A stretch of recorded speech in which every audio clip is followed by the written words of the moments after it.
ابو ہریرہ رضی اللہ عنہ نے بیان کیا کہ جب نبی کریم صلی اللہ علیہ وسلم کی وفات ہوئی اور آپ کے بعد ابو بکر رضی اللہ عنہ کو خلیفہ بنایا گیا اور عرب کے کئی قبائل پھر گئے،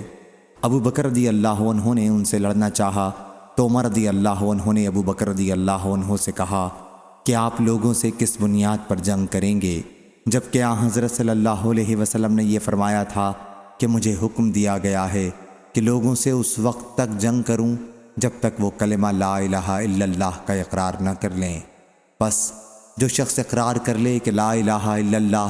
تو میری طرف سے اس کا مال اور اس کی جان محفوظ ہے، البتہ کسی حق کے بدل ہو تو وہ اور بات ہے،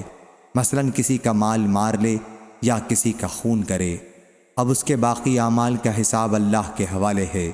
لیکن ابو بکر رضی اللہ عنہ نے کہا کہ واللہ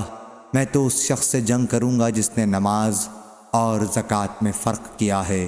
کیونکہ زکوٰۃ مال کا حق ہے، واللہ اگر وہ مجھے ایک رسی بھی دینے سے رکیں گے جو وہ رسول اللہ صلی اللہ علیہ وسلم کو دیتے تھے تو میں ان سے ان کے انکار پر بھی جنگ کروں گا۔ عمر رضی اللہ عنہ نے کہا پھر جو میں نے غور کیا مجھے یقین ہو گیا کہ اللہ تعالیٰ نے ابو بکر رضی اللہ عنہ کے دل میں لڑائی کی تجویز ڈالی ہے، تو میں نے جان لیا کہ وہ حق پر ہیں۔ ابن بکی اور عبداللہ بن صالح نے لیث سے اناقن بجائے اقالن کہا، یعنی بکری کا بچہ، اور یہی زیادہ صحیح ہے۔ صحیح بخاری حدیث نمبر 7284، 7285۔